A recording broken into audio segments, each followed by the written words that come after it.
কোরআনের 10টা হক। কয়টা হক? 10টা। আমার বলার সময় শেষ করি। 10টা হক।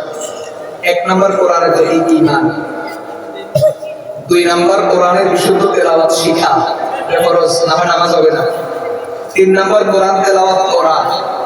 4 নাম্বার কোরআন তেলাওয়াতের মজলিস যদি পান, কোরআন তেলাওয়াত নীরবে শোনা, সব চিৎকার না করা। 5 নাম্বার কোরআন শিক্ষা দেওয়া। 6 নাম্বার কোরআন ইয়াদ করা, মুখস্থ করা, পারলে পুরাটা না পারলে অন্তত নামাজ শুদ্ধ হওয়ার জন্য যতটুকু দরকার ততটুকু। 7 নাম্বার কোরআন বোঝার চেষ্টা করা। 8 নাম্বার কোরআন অনুযায়ী আমল করা। 9 নাম্বার কোরআনের প্রতি সর্বোচ্চ শ্রদ্ধা এবং তাজিম প্রকাশ করা। এই জন্য বিনা উজুতে ধরা যাবে না, বাম হাতে ধরা যাবে। যদি ভুলে ধরে ফেলেন সাথে সাথে ডাইন হাতে নিয়ে আসবে। 10 নাম্বার কোরআন প্রচার প্রসারের কাজে সহযোগিতা করা। দুনিয়াতে মসজিদ আর মাদ্রাসা কি লাগে? মসজিদ মাদ্রাসার কাম কি? কোরআন প্রচার, কোরআন প্রসার, কোরআনের শিক্ষা। এই জন্য এই সমস্ত জায়গাতে সহযোগিতা করা মানে কোরআনের খেদমত করা। বলেন কোরআনের হক কয়টা? 10টা। এখন 10টা হক যে আদায় করবে তার পুরস্কার কি? তিরমিজি শরীফের হাদিস, নবীজি সাল্লাল্লাহু আলাইহি ওয়াসাল্লাম ইরশাদ করেছেন, ইন্না লিল্লাহি আহলিনা মিনান নাস। দুনিয়াতে কিছু মানুষ আছে আল্লাহর পরিবারের সদস্য। কি আজব কথা! আল্লাহ নিজে বলছেন, লাম ইয়ালিদ ওয়া লাম ইউলাদ, আমি জন্ম দেই না, জন্ম নেই না, আমার মা বাবাও নাই, বাচ্চা কাচ্চাও নাই। লাম ইয়াত্তাখি সাহিবাতান ওয়ালা ওয়ালাদা, আমার কোনো বিবিও নাই, আমার কোনো সন্তান নাই। ওয়া লাম ইয়াকুল লাহু কুফুয়ান আহাদ, তার কোনো সমকক্ষ নাই। তো সংসার আসলে করতে কি? আজব কথা না? ফেরেশতারা জিজ্ঞাসা করে, ক্বালু মান হুম ইয়া রাসূলুল্লাহ, ওগো আল্লাহর রাসূল, আল্লাহর পরিবারের সদস্য আবার কারা? রাসূল জবাব দিলেন, আহলুল কুরআন হুম আহলুল্লাহি ওয়া খাসাতুহু। দুনিয়াতে যারা কোরআনের হক আদায় করবে, কোরআন ওয়ালা, তারাই হলো আল্লাহর পরিবারের সদস্য। সুবহানাল্লাহ। এজন্য কিয়ামতের ময়দানে আল্লাহ রাব্বুল আলামিন যখন বিচার করবেন, একটা পর্যায়ে ডাক দিবেন, আমার পরিবারের লোকেরা কই? আমার পরিবারের লোকেরা কই? তখন দুনিয়াতে যারা এই 10 কাজের কোনো কাজ করছে, কোরআনের সাথে সম্পর্ক ছিল, কোরআনকে মহব্বত করেছে, তারা দাঁড়ায় যাবে। আল্লাহ তাদেরকে নিজের পরিবারের সদস্য ঘোষণা দিয়ে তারপরে জান্নাত দিবেন। সুবহানাল্লাহ। কে কে আল্লাহর পরিবারের সদস্য হতে চান? আপনার আমিন, আল্লাহ কবুল করে। আমিন। মিয়া বাড়ির ছেলে, পাটোয়ারি বাড়ির ছেলে, মিয়া বাড়ির ছেলে, এটার একটা গৌরব আছে না? দেখতে হেরা অন্যগুলো লোকে কিভাবে পারবে? এবার আমরা ভুইয়া, জি জি, আমরা কি ভুইয়া আছে না? জি। না আমরা পাটোয়ারি, আমরা চৌধুরী বাড়ি, সবাই না, কেউ কেউ। এই কথাটা প্রমাণ আছে, নিজে বলছে সবাই না। আমার মসজিদের সভাপতি বেতন আমার কত দেয় এটা কইতেন না, বাকি বেতন উনি একা, কারো থেকে 1 টাকাও নেই। মুয়াজ্জিনেরটা বলি, মুয়াজ্জিনের বেতন 12,000 টাকা। মুয়াজ্জিনের বেতন কত? 12,000 টাকা একজন। আর আমারও দেয়, একটু বাড়ি ছাড়া যায়, শুধু 60 টাকা। 5 টাকা না, শুধু কি জুমা যাও, সব মাসে যাওয়া হয় না, প্রোগ্রাম বেশি থাকলে এটাও বাচ্চা তো না গেলেও কিন্তু দেয়, একটু বেশি করে দেয় আর কি। বুঝতেছেন? তো যিনি দেন আলহামদুলিল্লাহ, ওনার ঢাকাতে 4-5টা বাড়ি আছে, আরো ব্যবসা বাণিজ্য আছে। কথা বুঝতে পারছেন? বিভিন্ন লাইনের ব্যবসা আছে। তো যিনি ইমামের বেতনটা একা দেন, আবার ওরা বংশ ভুইয়া, বংশ কি ভুইয়া, বাস্তবে বলেন তো এটা কেমন গরম থাকার দরকার ছিল?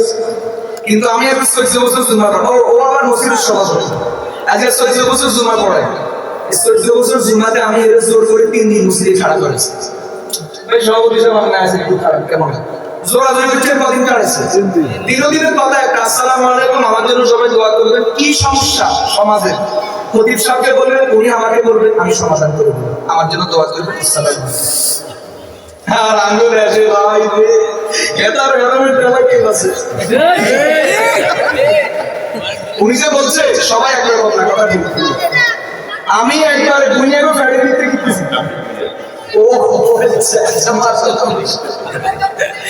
আমি কিন্তু জুমা পড়ায় দুনিয়াকে ফেলে দিতে, কিন্তু আলহামদুলিল্লাহ তাদের ব্যবহার দেখার, ওদের ভিতরে বেশ কয়েকজন আছে প্রতিপতি, আরেকজনের নাম আমি বললাম না, বলে সবাই শিখতে। কিন্তু আলহামদুলিল্লাহ আন্তরিকতা, ব্যবহার দেখলে অবাক হবে। এত কোটি টাকার মালিক, এরপরেও একজন ইমামকে, খতিবকে, সত্যিকার অর্থে খতিব হিসাবে মূল্যায়ন করে। আল্লাহ আমাদেরকে এই মনুষ্যত্ব এবং মানসিকতা দান করেন, আমিন বলেন। কথা বলতেছিলাম কোনটা থেকে, ওই যে দুনিয়াতে বংশের পরিচয় কত বড় গৌরব, এই আমি অমুক বংশের ছেলে, গৌরব নাই আল্লাহ কেমন। এখন বলেন দুনিয়ার এই বংশ ভূঁইয়া, পাটোয়ারি, চৌধুরী, মিয়া, এই বংশের যদি একটা গৌরব থাকে, দাম থাকে, এটার কারণে সমাজে যদি মূল্যায়ন পাওয়া যায়, স্যালুট পাওয়া যায়, তাহলে বলেন কিয়ামতের ময়দানে আল্লাহর পরিবারের সদস্যের পরিচিতি, এটার মূল্য কত বেশি হবে বলেন আল্লাহু আকবার। আল্লাহ আমাদের সকলকে কিয়ামতের ময়দানে আল্লাহ পাকের পুত্রবী পরিবারের সদস্য হিসেবে পরিচয় লাভ করার তৌফিক দান করুন। আমিন। রাস্তা একটাই, কোরআন। বলেন রাস্তা একটা কি? কোরআন। কোরআন পড়বো, কোরআন বুঝবো, কোরআন তেলাওয়াত করবো, কোরআনের খেদমত করবো, কোরআন শিখবো, কোরআন শিখাবো, কোরআন প্রচার করবো, কোরআনের প্রতিষ্ঠানকে ভালোবাসবো। ঠিক আছে ইনশাআল্লাহ। আল্লাহ সবাইকে কবুল করেন। আমিন আমিন।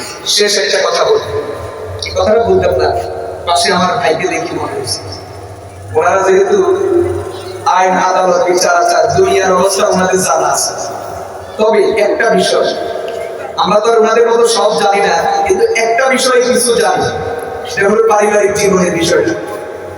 আজকে সারা দুনিয়াতে যত মহামারী আসছে চলে গেছে, সামনে হয়তো আবার কোনো সময় আসবে। করোনা আসছে, 2 বছর ছিল, চলে গেছে। 1,80,00,000 মানুষ মারা গেছে করোনা। কত কোটি? 1,80,00,000। আর HIV ভাইরাস, এইডস যেটাকে বলে, এটার কারণে এই পর্যন্ত 3.5 কোটি মরছে, তাও 1980 সাল থেকে এই পর্যন্ত প্রায় 33-34 বছর, 3.5 কোটি মরছে।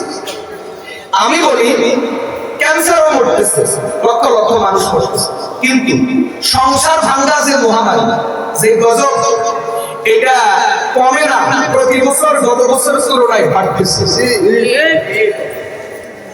এই সংক্ষেপে 2023 সালের একটু কারনামা শোনাই। আমাদের ঢাকা সিটি কর্পোরেশন, এটা না বললে বুঝবেন না যে সমস্যাটা কোন জায়গায়। ঢাকা সিটি কর্পোরেশন, ঢাকা জেলা না, ঢাকা জেলা কিন্তু অনেক বড়, কেরানীগঞ্জ আছে, দোহার আছে, এগুলোও ঢাকা জেলা, কিন্তু এগুলো সিটি না। শুধু ঢাকা সিটির ভিতরে গত 2023 সালে সংসার ভাঙছে 13,288। বিয়া ভাঙছে কয়টা? 13,200। চট্টগ্রাম সিটি 6,000 ভাঙছে, 6,000। রংপুরে ভাঙছে 7,000, ময়মনসিংহে ভাঙছে 8,500, বরিশালে ভাঙছে সবচেয়ে কম 2,000, সিলেটে ভাঙছে 2,800, ওই যে লন্ডনে কত ভাঙছে? 2,800। এরপরে খুলনা সিটিতে ভাঙছে 4,000, কুমিল্লাতে ভাঙছে 417টা। আয় না গিয়ে থাকবে নোয়াখালী জিয়ারে ওই খালি দিতে নোয়াখালী কটা হয়েছে ওই জানতে জানতে আরো বেশি দোকান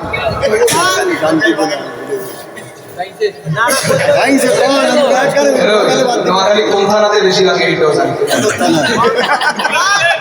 কেন? আমি নোয়াখালীর সন্তান, ধরেন আমি কি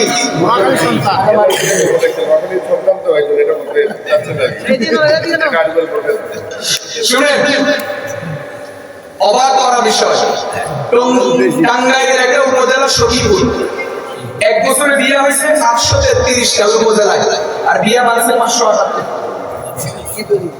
আচ্ছা, গাজীপুর জেলা, 1 বছরে বিয়ে হয়েছে 20,000, বিয়ে ভাঙছে 10,000। এটা 2023 সালের কথা, পত্রিকা আছে, আমি বলি না। গাজীপুরের উপজেলা কালিয়াকৈর, 1 বছরে বিয়ে হয়েছে 1200, বিয়ে ভাঙছে 1700। আগে তুলে সরকার দিচ্ছে। কি পরিমাণ মহামারী! মজার বিষয় শুনলেন নি? যত বিয়া ভাঙতেছে তার মধ্যে 75% ভাঙতেছে নারীর আবেদনের কারণে, মানে মহিলাই ভাঙতেছে, আর 25% ভাঙতেছে ছেলের কারণে, পুরুষের কারণে। ভাইজান আমার কথা ঠিক আছে?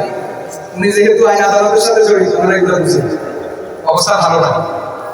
আচ্ছা, এটা বললাম বাংলাদেশের কথা, এখন বহির্বিশ্বের কথা না বললে আমারও মন খারাপ হয়েছে।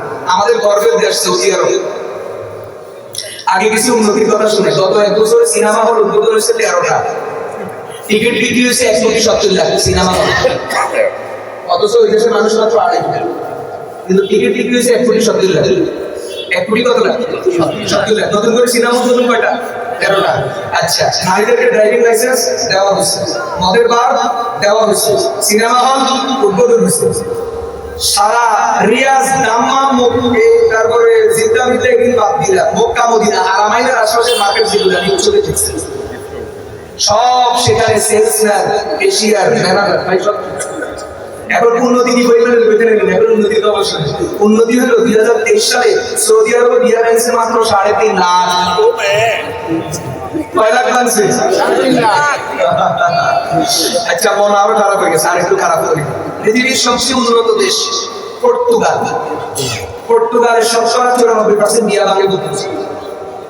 স্পেন 85% বিয়া ভাঙে। আমাদের দেশের যুবকরা অনেকে ইউরোপ যাওয়ার স্বপ্ন দেখে। ইউরোপের 26টা দেশ আছে, এগুলোকে সেঞ্চুরিভুক্ত দেশ বলে। অর্থাৎ এই 26টা দেশের ভিসা নীতি এক। যে কোনো এক দেশে ভিসা নিয়ে ঢুকবেন, মাল কামানো সহজ, ওটা ইউরোপে ঘুরতে পারবেন ফ্রি, যেখানে ইচ্ছা সেখানে যেতে পারবেন। সেঞ্চুরিভুক্ত 26টা দেশের একটা দেশের নাম লুক্সেমবার্গ, ওখানে 79% বিয়া ভাঙে। রাশিয়া 73% বিয়া ভাঙে। রাশিয়ার খালাতো ভাই যাদের সাথে অনেকদিন থেকে মহব্বত চলতেছে, ইউক্রেন 70% বিয়া ভাঙে। আমেরিকা 54% বিয়া ভাঙে। চীন 45% ভাঙে।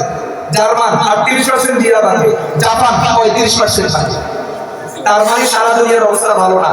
এখন সারা দুনিয়ার সবচেয়ে বড় মহামারী সংসার ভাঙা। কারণ কি? গ্রামের যারা আছে আপনারা সহজে বুঝলেন, এক সময় দোসালা গাছ ছিল, চাল দিয়ে পানি পড়ি, বর্ষাকালে ঢেলা ভাঙে যেত।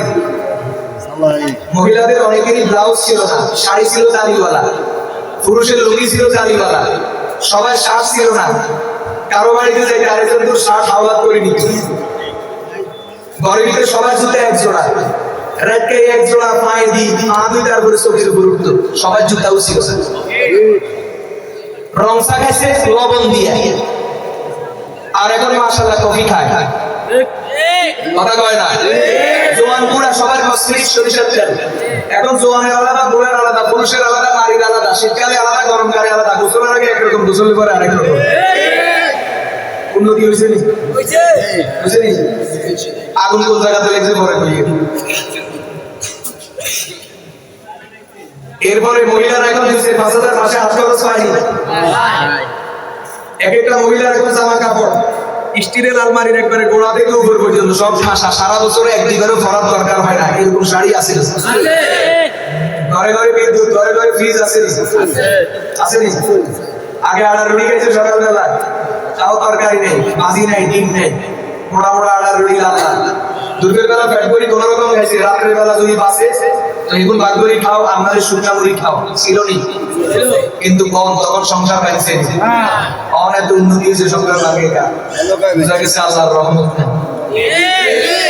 সব আছে, কি নেই? কারণে সংসার ভাঙতেছে।